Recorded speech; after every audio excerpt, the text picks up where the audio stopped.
So I accidentally did a low spend month in January. So what happened? How did this happen? To start off, the reason that I know that I did a low spend month is because I have been tracking my spending for about 6 or 7 years at this point, and I mean tracking every dollar. So I can look back historically and see what my average monthly spending on groceries or restaurants is. I basically looked back on my average 2023 numbers and compared it to what happened in January of 2024. I know low spend and no spend months are big in the personal finance community. A lot of people do them, especially in the new year. There's always things circulating about low spend, no spend challenges. Some people do a no spend month. Some people go as far as doing a whole year, which has always blown my mind. And I've always sort of identified myself as not that person. In some ways, I'm very min-max. I will either do nothing or I will go very hard, balls to the wall. But personal finance is something where I am a moderation person. I'm not extremely frugal. Things like no spend, they just make me feel really deprived. And then I feel like I am going to rebound and spend more when the challenge is over. So what happened? How did I end up accidentally doing a low spend month? Well, it was the start of the year. Like many people, I had, set some intentions for myself. I'm not a big resolution person, so I didn't really do that, but I did set some intentions for how I wanted the year to go. And more specifically, I developed a habit tracker for myself. So there were all these different habits I wanted to track my completion of every day, and I do that in a paper planner. I also knew that in January I was going to do a dry January. I do dry months periodically. In 2023, I think I spent about 4 months of the year totally dry, not drinking at all. And so everyone is doing dry January, so it feels kind of an easier time to do it. Also in Canada, it's the dead of winter. There's not too much going on. So to do dry January is you may as well. Although that's kind of can go either way because it's such a miserable time of the year. It's also sometimes you're I could really use a glass of red wine right now. But alas, I did dry January. I knew I was going to do dry January. But then I also had some other things I wanted to do. I wanted to focus on fitness. So I was also doing a yoga challenge and just trying to build in some other good habits, meditating more often and things like that. So how did all of this then lead to an accidental low spend month? Right off the bat, because I was doing dry January, I knew that any normal spending I have on alcohol and bars was going to be out the window, which already cancels out a decent category, at least for me. I know some people don't really spend in that area. And I don't think my spending is exorbitant by any means, but it's certainly a chunk of change every month. So I knew right away that I would be saving money there. But what I didn't expect was that there would sort of be a trickle down effect of doing dry January and making these other positive lifestyle changes on other categories of my spending. So I'm gonna break down exactly what those categories are and what happened to my spending in January. So let's start off with the obvious. Alcohol and bars, I group all of that in one category. So if I go grab a drink with a friend, if I go get a bottle of wine at the liquor store, I include all of that is lumped together into one category. What were my 2023 numbers? On average, in 2023, I spent $184.73 per month on alcohol and bars. So right away, we already have a roughly $184 savings in January 2024, which is pretty significant. If you're looking to make a dent in savings or put a little bit extra towards retirement or debt repayment, that's already a nice extra chunk of change to have. So what about the other categories? Restaurants was another one that I saw pretty decreased spending in January. And again, that was kind of accidental. I wasn't necessarily planning to do a lower no spend month in terms of dining out or takeout. It just sort of happened that way. And I think there's a couple reasons for that. One, because I was doing dry January, I wasn't ever hungover.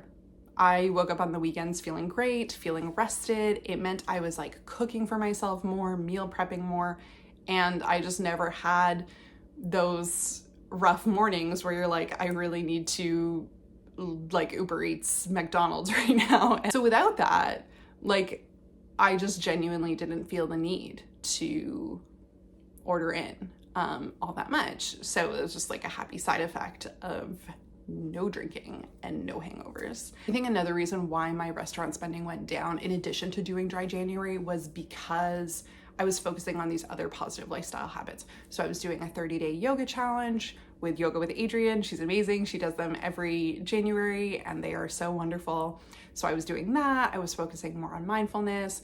And part of the habit tracking I was doing was that every Sunday I wanted to do a Sunday reset. And that can mean different things to different people, but for me, that meant doing like a deep clean of my apartment, making sure I felt prepared and ready to go into the week ahead, meal prepping, and things like that. So I was doing a lot of baking and cooking at home. So just because of that renewed focus on my health and wellness, I just didn't feel the urge, honestly, to order in. Like, it just wasn't something I wanted to be doing. I was getting genuine joy and excitement out of cooking for myself and trying new recipes. In 2023, my average restaurant spend per month was $214.02. January of 2024, that was $120.49. So again, totally accidental. Like, I cannot stress that enough. This was just sort of like a byproduct of doing dry January and also kind of focusing more on these other positive lifestyle changes. So my total restaurant savings in January 2024 was $93.59. Amazing. So what were some other categories? Coffee, I will touch on. This is not a big category for me anyway, as you'll see in a moment. But hey, it was still a decrease. In 2023, my average coffee spend per month was $3.43 a month. Like I said, it's nothing. I knew it would be nothing. I work fully remotely, so I'm just never really out and about, like grabbing a coffee on the go. I like making coffee at home. I prefer making my own coffee. Like, I like the taste better. And I just am not like a big, like, I don't like sugary drinks. So like even like the fancy coffees and things like that, like if I do go out, I'll just usually get like a flat white or something pretty basic. And like I said, just because I am working from my home like 5 days out of the week, I'm just like not grabbing coffee the way that a lot of people would be. So when I do grab coffee, it's more like if I'm meeting up with a friend to go grab a coffee to catch up, or like the once in a while where maybe I'll be like at an appointment or running errands, like maybe I'll grab a coffee. But again, like that's probably, well, you can see from the total, it's probably like once a month. That's really it. But still, in January, I spent $0 on coffee. So truly did not indulge there at all. Again, that's like not super atypical, but hey, still less than my 2023 average. So I figured I would mention it. And then I wanted to also talk about groceries, because this was another area that I was surprised was lower than expected. And I really didn't plan it that way. And in fact, I thought because I was focusing more on my health and meal prepping and cooking, that I would actually maybe spend more on groceries.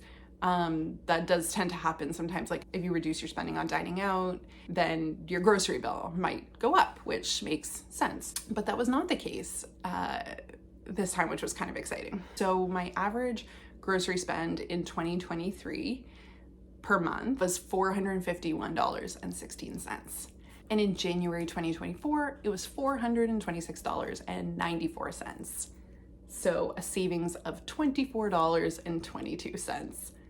Again, nothing too impressive or remarkable, but still a decrease. We'll say this is probably like the only category that wasn't totally accidental, and that's just because I've been working on lowering my grocery bill in general. Like that's just something I've been focusing on more in my budget. So I think I am slowly making changes to try and like bring it down a little bit. And to some people that might still be like That might sound like a lot. I'm just one person. I live alone. So $426 a month might sound like, whoa, that's a lot. I don't know what to tell you. Groceries in Canada are so, so expensive. Like, not the best I can do for sure. I know I can still bring it down and I'm working on it.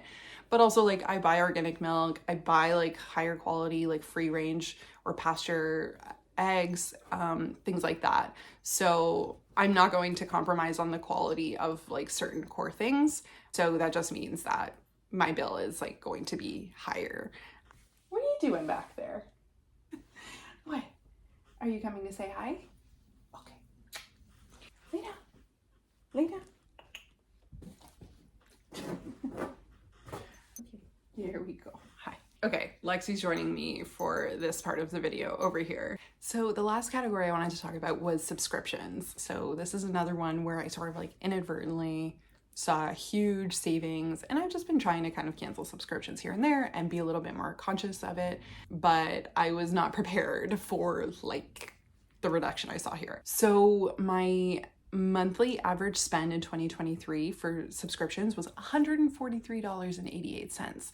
That blew my mind. I had no idea. I know that we always say like, oh, people forget to cancel things and stuff like that, but I always thought I was pretty on top of those things.